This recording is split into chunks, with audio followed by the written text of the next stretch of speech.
have a feeling that you and I are about to become very close. Morrowind welcomes you with a smile in the form of a weird wood elf asking for help in what seems a boring quest that becomes something special if you turn the tables on him, helping the bully instead.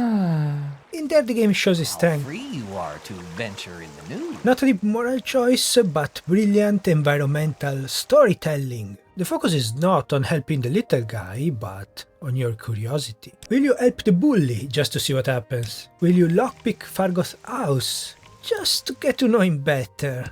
Will you watch someone else do it for you? But let's start at the beginning. Why is Fargoth so popular? During the tutorial there's only one non-essential item you're forced to pick up, and that is Fargoth's ring. And the owner is probably the first face you see outside of the Census and Excise office.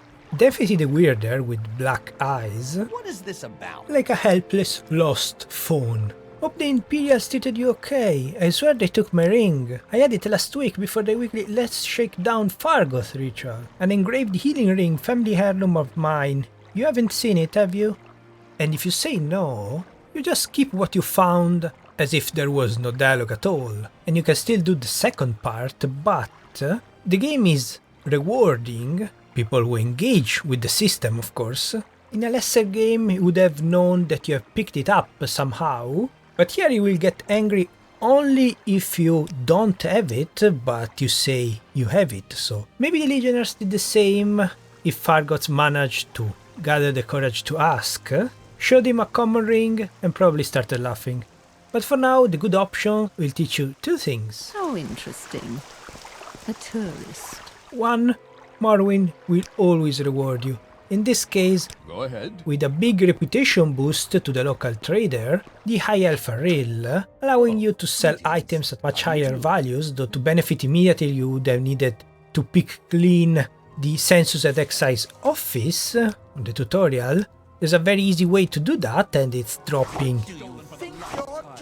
items to the ground before the guard comes to you, telling that you'll get imprisoned next time. But since we are technically prisoners right now, we can do as much crime as we want. The only danger is getting all the stolen items confiscated, but we can just pick them up after moving everything we want. Also, according to the guide made by Bethesda, we were watching, and that's okay. And not only that, if you ignore this table, you miss half of the tutorial. For now, remember this note, and let's move on to a real trade house. But Sarah. The upstairs is packed. Greetings. Random adventures, but also two What do you scouts want? from the Blades and Thieves Guilds, respectively. But the most important NPC here is the Nord Riskar Flatfoot. May the wind be on your back. Was a questionable quest for us to find Fargoth's hiding place. Riskar says, we can usually keep some gold in our pockets just from the money the locals pay us for protection. But I know some of them are holding out on me, especially the little fetcher Fargoth. Not only is the perfect chance for the game to show off this beautiful lighthouse that has no equal in Vanderfell, but also raises many more questions that we'll need to address later on. Outlander, what do you want? I don't think you can get away with it so easily, Tavere Vetrano. But here comes the moment we have all been waiting for. Mechanically too, we need to wait on top of the lighthouse until 10 PM or later to activate the most charming sneaking animation in early 3D graphics. So early for Bethesda that they were still learning how to do scripted sequences, they're quite rare, probably added the last minute just like the physics. It's also bugged because if you wait while he's sneaking, he'll be stuck in that animation until the cellar is reloaded, for example by entering and exiting a building. Also there are no consequences for talking to him, so we don't need to be sneaky at all, even as his usual greeting. Are about to become very close. Here I turned off the UI to experience this magical moment in all its glory. Look at the dedication of this poor wood elf. Up to his chest in this disgusting muck to protect 300 gold. And this is the second thing that picking the good option at the beginning will teach you. You thought I forgot about that. Or should I say Fargoth about that? That's a terrible joke. I'm going to leave that in to see how many people unsubscribe. Okay, ready for the big reveal? You get the ring back. Of course you do. Talos forbid we need to make a small sacrifice to make Fargoth smile. So even this weak engraved ring that heals up to 5 HP might be interesting to someone at the beginning of the game, so I guess become very close. Bethesda wants to give it back to you, even though we can steal it or even better murder Fargoth without doing the quest, but no. And by better I mean mechanically easier, because pickpocketing is broken in Morrowind, capped at 75% no matter how good you are. Despite all this freedom, the quests are still made for someone that just does an RP as a hero of justice, scared of moral questions. So if you go back to Riskar, you don't get an evil magical ring to compensate for your dark deeds. It just keeps 200 gold. Someone should teach you some manners. He clearly doesn't know that we can ignore him completely for the rest of the game and keep all our money, but he's nice enough to let us keep the ring, I guess. Be on your back. Yeah, Bethesda is very careful not to leave good rewards needing bad deeds. Well, on the surface quests at least. So interesting. So to recap, good actions are always rewarded and we don't need to sacrifice anything for that, while bad people can be ignored. And of course outside of town, bandits and outlaws are probably not even people, according to Bethesda, just monsters ready to be slain.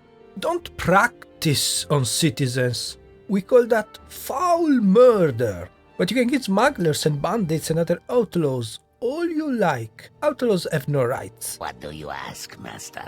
Though it's still really funny to see that in full view of the Imperial outpost built to prevent smuggling along the coast, there is a smuggler's cave. And the people will talk about that, but the Imperial Legion is not doing anything, of course. Everyone is waiting for the player. I know they don't have boats to patrol the coast, but they still have feet. I mean, you would see them coming in and out with the slaves, unless... Oh, I forgot how bad things were in 2002. Yeah, completely invisible. Joking aside, Eldafire, the person who asks the player to go there, even though it's not a quest, is not happy at all and calls out the guards. Someone must have paid them to ignore the smuggling, so Seyda Neen has the best and worst lore of the entire game. And by worst I mean it doesn't justify his existence at all.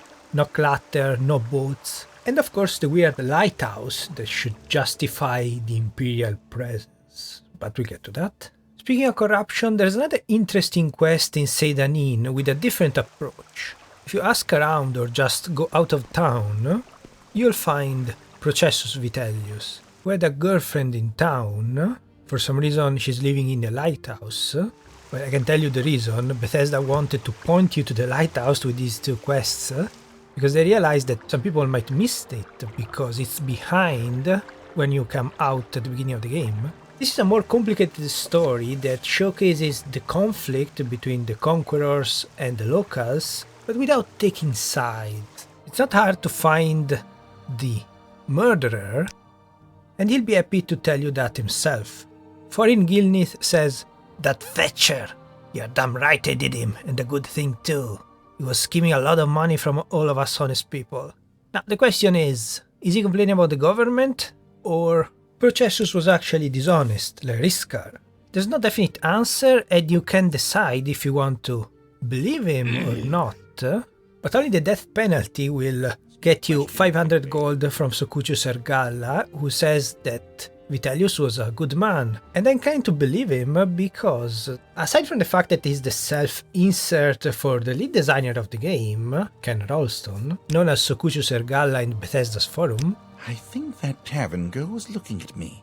How can I tell her I'm not interested? Glenith's evidence was flaunting new clothes and jewels, but he's actually wearing common clothes, and the exquisite ring was a gift that you can bring back no matter if Foreign is alive or dead. To restore potions is the reward from this side. She doesn't care about revenge, apparently. Usually travel with a couple when he was doing his job. Well, Tavere, I can tell you that restore health potions are not helpful when you get stun locked by hand to hand. It's the fatigue that matters. That all seems to point to a terrible misunderstanding, aside from the fact that if you spare him, he will give you the ring, so he knew. Otherwise he wouldn't have picked it up because he left the gold on the corpse. I guess for pride. Maybe you should have been there to protect him. So this should have been the perfect setup for a tragic misunderstanding where the locals see the expensive gift and believe that he's even more Enwa than the other Enwas. It would probably be a popular play in Cyrodiil. Also, the practical reason for the fight was how much money he was making from fishing. And yet, someone living in a shack paying half the amount of the owner of the only inn in town does seem fishy. But it might also have been an honest mistake or a weird imperial law, or simply that Ariel had good connections. I mean, Riskar is right there, and gambling is technically forbidden in the inn, so... If there weren't many mistakes in the game, this would confirm that Riskar is somehow changing the values. The Fargoth one is in line with the other house owners. Also, Fargoth hasn't paid yet. Probably because he doesn't like Imperials, but it might also be Riskar tampering with the books. Who knows? I wish this rain would stop. But of course, the rest of the game doesn't have this complexity regarding the Imperial Legion. I would say someone didn't get the memo, but the Imperial Legion questline was done in part by Todd Howard himself, as we'll see next time. Right now I've been ignoring one question for too long. Who is Tavere Vedrano? She certainly doesn't look like a squatter, and the journal mentions she's the lighthouse keeper, but it's not clear why. And the lack of information or retcons about the lighthouse don't help either. Michael Kirkbride is credited for concept art and writing in Morrowind, including of course the 36 lessons of Vivek, but he kept on adding lore on Reddit for many years, and one of his stories explain neatly Seyda Neen, except for the fact that it's not based on the game, but on the concept art, where members of House Laalu had gems on their forehead.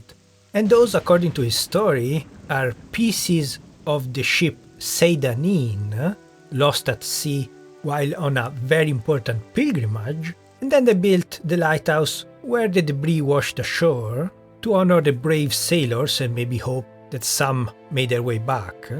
Which is very nice and all, but in-game Seyda Neen doesn't make sense, because the locals didn't trade much with the mainland, and the Imperials would have built more lighthouses along the coast if they were that worried about smuggling, which is the official excuse for the start of the game, over there. So Seyda Neen only works if there was a Dunmer lighthouse already there, and the Imperials fixed it and started using it. And that's why I mentioned Kirkbride's story. He's definitely the best person to fill in the gaps. But of course in-game the situation is still unresolved, and the lighthouse keeper doesn't help. Quite the opposite. So if the Imperials have control over the lighthouse, why there are no legionnaires inside? Are they really entrusting this critical building in their imaginary fight against smugglers to a random Dunmer? Unless she's a powerful sorceress, maybe that was the idea in the tower. Since there's no firewood, she keeps the flame alive with magic. Although probably the Imperial cult could have covered magic too.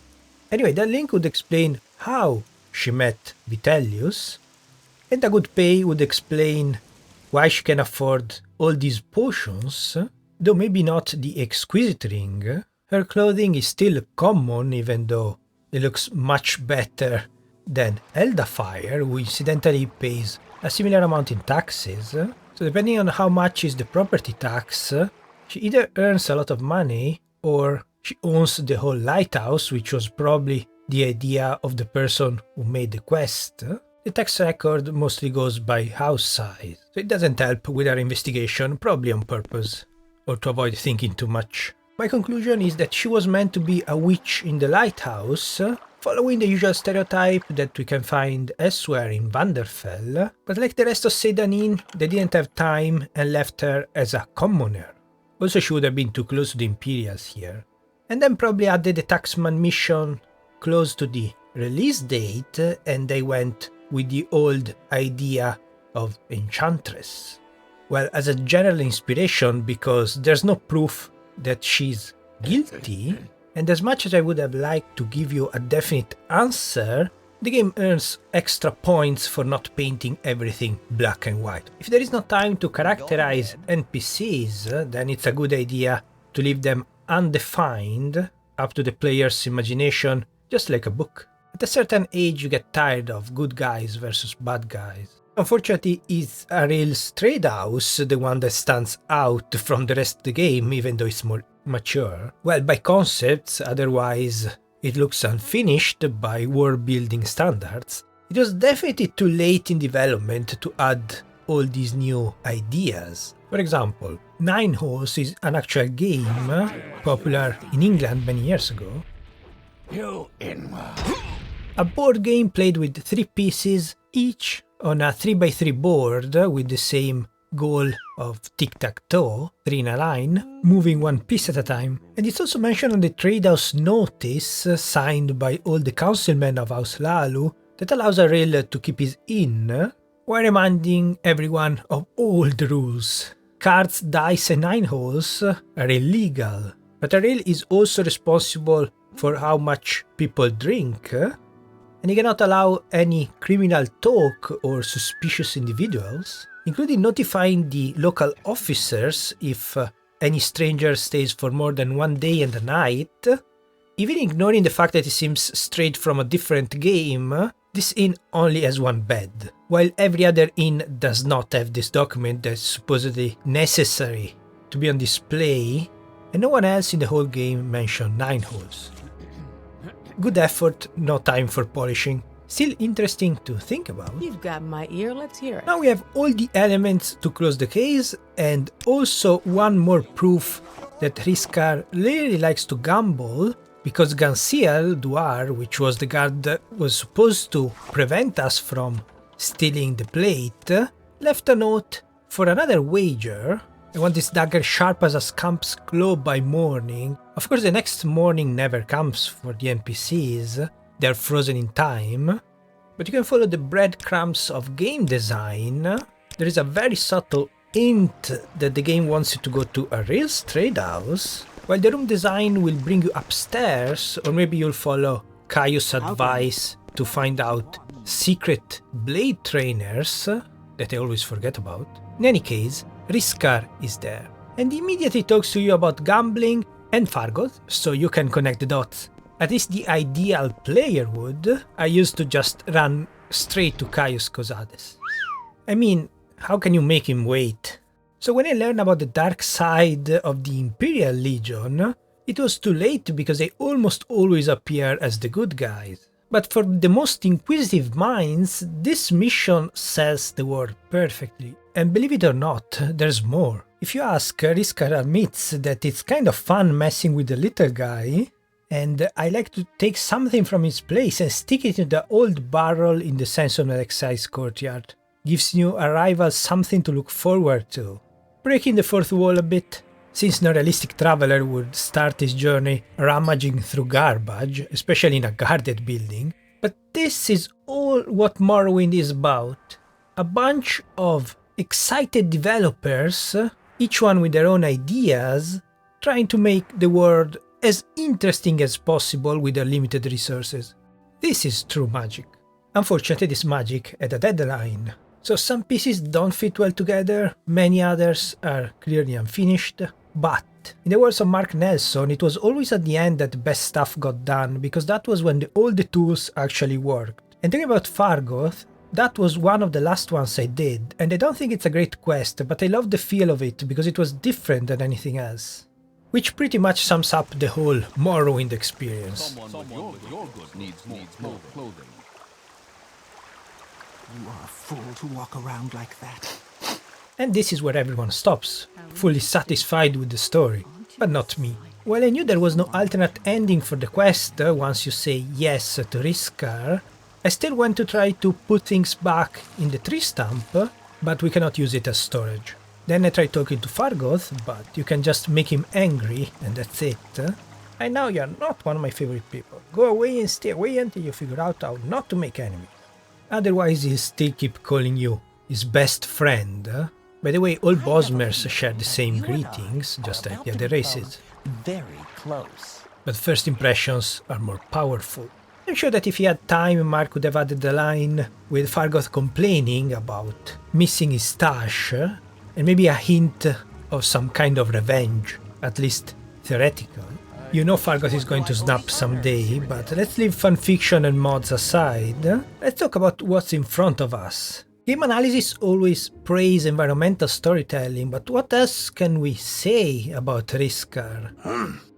He has no house, wears a generic Imperial uniform, nothing special in his inventory, and Morrowind limited graphics doesn't allow any detail in his character model or behavior, so you think there's nothing else to say about him. Well, maybe I read too many books when I was a kid, but names have always been very useful. From old poems to children's books, a name can tell you a lot about a character without the need for extra exposition. For some might be immersion breaking, for others might be too obvious, but I've never heard anyone mention it, so I'm going to dedicate this section to names. Riskar Flatfoot is quite straightforward, though keep in mind I'm more familiar with words of Latin origins, but still. Riskar, risk, with added ER, which means someone who risks, even though I've never heard the word. The etymology is straightforward, while Flatfoot is slang for policeman, especially those on patrol, hence the flat feet, which is actually how surnames originated. So if this was a children's game, Riskar Flatfoot would be called the Gambling Policeman. Doesn't have the same ring, especially for a Nord. As for Fargoth, it's complicated. Still, I like to show you my research as it happened in the last 2 months, starting from the easiest elves. The names of the high and mighty Altmers were taken straight from the source. John Ronald Rule Tolkien. So let's use Eldafire as an example and call level 1 reading carefully the name. So first impression is a passionate village elder. Next step would be dictionaries. Eldar is a given name in different languages. In Scandinavia, it means fire warrior. So is she a retired battle mage burning with passion? Beyond that, I'd say level 3 is looking through possible sources of inspiration. Are there any memorable characters in Lord of the Rings with a similar name? I guess Elrond, with El meaning star, Elda one of the star folk, which is basically another name for elf, but the rest doesn't work. The sound fits, but not the meaning. Fire means mortal man, but I highly doubt Bethesda wanted to suggest something that no one would notice even after the creation of online elven dictionaries and ridiculously in-depth video game analysis. Especially when they didn't have time to add a fireplace to Ariel's inn. Maybe the whole upstairs was added later, but the level 1 impression on his name, of course, is connected to arrive, so it fits. Just like Eldafire is the one with 2 chimneys and a cauldron, but on level 3 I have nothing. I mean, if you are the curator of a Tolkien's dictionary, you could say it's Quenya. For everyone else, I'd go with level 0. Random, elvish sounds. That's what Daggerfall and Arena do to generate random names. They combine 2 parts from 2 lists. Hopefully that will tell us at some point for which names they have something in mind. Of course, for Riskar, it's pretty obvious. But what about Processus Vitellius? Are there still hidden Easter eggs after more than 20 years? Or is it just a coincidence that Vitellius was a Roman emperor defeated and executed on the streets of Rome only after 8 months by the army of a colleague? Yeah, there were 4 emperors in the year 69. A nice civil war to end Nero's reign. And the reason I'm talking about this is that if done on purpose, it would mean that the dev consider him guilty. Well, I would, but the caricature is not complete because Processus' sin is not gluttony, just emperor's new clothes. But this is more of an exercise for the future videos. I thought Latin names would be very easy for me, but I was wrong. Knowing more is just confusing. Level 1 made me think of many different options that a native English speaker would never consider. And even if they were a level 2 consulting a dictionary, they could have meant something else. The origin of process is processus, meaning going forward, but whether they attached US to an English word or they looked at a dictionary, the result is still You weird. seek an audience? Progress, With me. summon in court, stretching it a bit, a writ for the taxman. Instead, to match the surname, they would have gone with Crassus Vitellius or Pinguis, or something more creative since those two just means fat. Well, an English historian went with beastly. Maybe the devs didn't know this fact, maybe it was picked randomly, but still, a curious coincidence. Incidentally, I learned that curio means an intriguing object thanks to Morrowind. In Latin would be curiositas, which is what I feel for Crassus. Why did they put the extra I? Marcus Licinius Crassus is considered the richest man in Rome, but here is a first name, and considering the last Argonian maid, it's the other meaning that went through to the English word crass, the most relevant one that would explain the extra I since other Latin words end like that. So between dictionaries and just adding something to the end of English words, I'd say the latter. But this idea doesn't work with everyone, unless Bethesda thought Fargoth was nowhere near a goth. And this is why I went through all this. Maybe someone at Bethesda had a cheap laugh thinking of words similar to Fargoth, or because he forgot his ring in the barrel. That still doesn't explain how the name was made. We need to find out which dictionary we need to look at.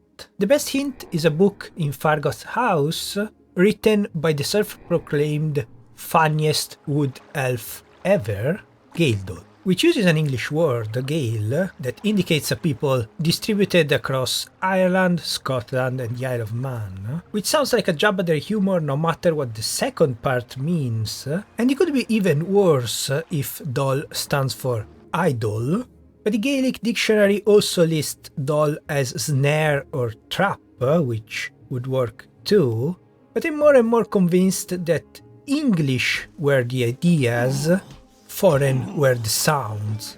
Both far and go are listed in a Scottish dictionary, but the only relevant meaning I found was joke for the second one, while the first used as from or off, but I don't think I can stretch to the joke feels off or off-color jokes. As a generic name for a funny wood elf, Gaeldol himself has no special dialogue, but if you have his book and his hat, you get more gold at the 8 plates in Balmora with the Entertainers plugin, which doesn't really make sense. Not because it references American jokes that I've never heard about, like why did the chicken cross the road?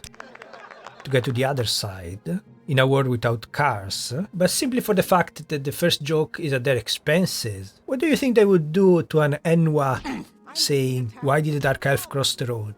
I guess you only tell the Khajiit jokes. In any case, it confirms that the sounds fit the Gaelic influence, which is itself coming from the wild and ancient words for wilderness, woods, perfect for a wood elf. And these were the discoveries that convinced me to add this section to the video, because I already like doing detective work, but this is on a whole new level. Tell your friends about this place. Now, this doesn't mean that I believe that Bethesda looked at the dictionary for every character, but I'm hoping that they did something more than in the previous games, where they just lifted Gandalf and Saruman for high elves because they are older names, while Legolas and Aragorn are in Sindarin, the current language, so they use them for wood elves in Daggerfall and Arena. Though I wouldn't consider an improvement the names Mark Nelson picked.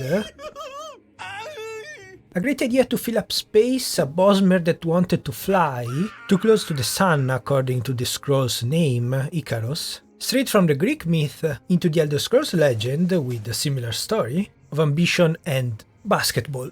At least he changed the name a bit. The people of North Carolina are called Tar Heel, and the nickname is used by his rival university's team. Still better than the console name Agronian Guy. So in case he picked Fargoth, there's always a possibility that it was named after his favorite movie, Fargo, or following the example of Faramir and Boromir with Dagoth Ur. So are the memes right? By sheer volume of mental associations, I would say yes.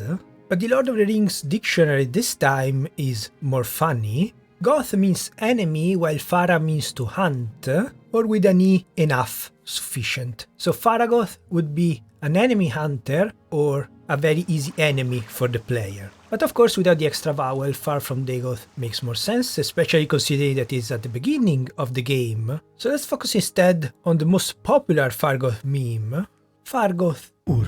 Playing on the title, Vorin Dagoth added to himself to show he had ascended. Ur means primeval, earliest, a word of power. While Dagoth is the main antagonist of Conan the Destroyer, but it's not what it seems.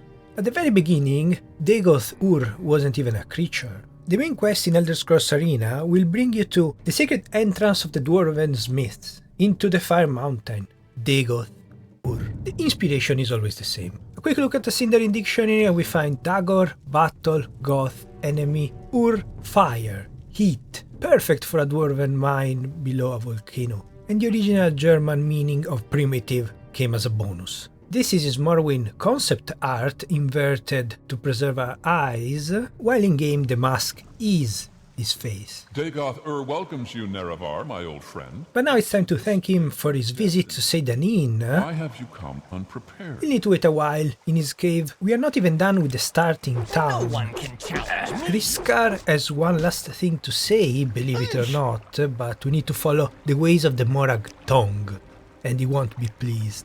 You killed a little runt. I don't know what you are thinking. It was a source of good income for me. If anyone asks, I don't know you. Also, you won't even accept the gold from the tree stump, because the game has no way to check and Fargoth is not carrying any, and the quest won't end. Also, I should mention that it doesn't have a key to his house and it's locked, so you could give him the benefit of the doubt. Maybe he just uses the lockpick to get into his house. But his collection of liquors had more questions than answers. As usual, if you get too close, you notice the cracks. If Fargoth is hiding his gold, it means that Hriskar enters his house, and if Hriskar enters Fargoth's house, why not take the Sujamma and Mazde and the one Flynn? Altogether they are worth more than 300 gold. So you could use them for gambling, or force Fargoth to buy them back. So to recap, Fargoth is better off than most people in Seyda Neen, but it doesn't have an obvious job, because commoners in Morrowind are a way to tell you, just use your imagination. I am a commoner, I do whatever needs doing, cooking, cleaning, building, baking, making, breaking. Imagine the NPC singing this in a musical and then think about the best job for that person, as we see If later. I ever see that elf, he's in so much trouble. Background characters are an interesting problem in video games because it's not like in books where you can write, we came across a busy market full of people, and the reader cannot decide to stop and talk to them. So the only thing we can say for sure is that Mark Nelson sure made him look like a thief, sneaking around at night with a lockpick and a purse full of gold. Well, technically it doesn't have them, they appear magically in the tree stump, only the ring actually moves. Which is very annoying if you say no to Hriskar by mistake and then realize that you cannot get the 300 gold. But it's the name of the supposedly family ring, engraved ring of healing, that's the most suspicious. Normally in Morrowind family heirlooms are named. Even regular quest items, like Processus Vitellius' ring. Of course, that's for convenience, and we can assume that Fargoth quest was added so late that they didn't change the name of the ring, who had no story before. But personally, I consider this evidence that the ring was stolen. Even before figuring out the truth during the making of this video, I was still happy with this little info we got from Mark Nelson, and imagine him sneaking around during the night in Balmora and coming back home at dawn with Hriskar watching curiously from afar before going to sleep or just after waking up. Well, technically he doesn't have a bed, but what can you do? Seyda Neen has much bigger problems than a lack of beds. The only transport is the Silt Strider. The only boat is inside the smuggler's cave. And we can only use our imagination for a passenger ship going to the mainland, imperial patrols, fishing boats, and so on. though they tried to convince us that the tutorial town isn't fake by adding a riveting side quest that doesn't even belong in the same game as the other two. Talk about little advice, talk to the sales strider, We make a special trip just for you. and then Same low price. pay Vodunius Nuchus to leave town. That's all there is to it. So technically it's not charity because it will give you a cursed ring, which no one wants to buy. Teaches you about negative effects and it's not entirely useless, but he has a nice house which would definitely worth enough to pay for traveling, unless you need to move fast because someone is after him, but it doesn't seem like it, he's just depressed and wants a change of air. Nuntius in Latin means messenger, but it doesn't seem he has a goal in mind. The only way it would have worked if he was an Argonian and former shipmaster that doesn't want to do his job anymore. Also, I'm not showing you one of the many mods that tries to fix Seyda Neen, but just the official mod. The Siege at Firemouth plugin, so this is not transport to the other coastal towns. It goes only to a new island full of skeletons. So my version would have at least explained the lack of local transport, while we can assume that the boat to the mainland comes more rarely, so we missed it. Well, I guess we were in it, even though it doesn't really have any room for paying customers. And I'm getting distracted again. That's the trademark Elder Scrolls experience. You set out to do one thing and find 10 others on the way. Come with me. So let's wrap this up before I start talking about the whole coastline. What did I learn after all these hours of research that continue well into the recording of this video? The truth was staring me in the face, but Fargoth's hiding place was a quest too memorable to just ignore. Unfortunately, that's what we need to do if we want to understand what really happened. If you realized the correct answer before me, congratulations are in order. I left my thought process on purpose, and like in any good mystery novel, if you go back to the beginning, you can see that you had all the tools to figure out the solution. The game of 9 holes, the trade house notice, knowing that this quest was added in the last few weeks, everything points to the fact that Mark Nelson hijacked the figure of Fargoth, adding the depth that he was missing, of course, but also hiding who he truly was. A simple liquor merchant. I'm not sure why he's called a commoner when a merchant class exists, but it makes sense. He's friend with Ariel, and someone needs to provide him with alcohol that, of course, Riscard does not want to touch because it would be almost stealing from Ariel himself. Although if the last quest is canon, then Ariel would be in the bullying too, or at least ignore Fargoth because someone like him would definitely complain to his only friend in town. So before the last minute confusion, we can see better the idea for Seyda Neen, and it was actually very good. Maybe with Elda Fire, the village chief, married to Ariel, a couple more beds upstairs in the trade house. And I'm sure they would have added some boats, more clutter, and so on. But despite falling short of their ambitious plan, the thing that people remember the most, the creativity of one last minute addition. Or two. You could say Mark Nelson approached Seyda Neen more as a player than a developer worrying about the consistency of the whole thing. Maybe Sir Iskar's note and had an idea for his own story. I can imagine my Fargoth sneaking around Lalu mansions at night and then reselling to Ariel's the liquor that's everywhere in Balmora, and then maybe one night he found a misplaced ring and thought it was very valuable, or it became more precious after saving his life when he fell from a roof, but maybe next time I try to better balance story and analysis, because that's the part that resonated so much with me when I played it. Coming from many fantasy books, it was my first RPG, and I felt right at home when I started Oblivion. Morrowind's alien world is the only one that keeps me coming back. There's still so many questions that I'm hoping to answer in this series, because I will cover every single quest in Morrowind. After more than 3 years of training, I believe I'm ready. But what do you think? Let me know. And if I can sum up all these quests, aside from the Morrowind is very complicated, I'd say never trust anyone you meet that immediately asks to be your friend. Thanks for watching. Take care.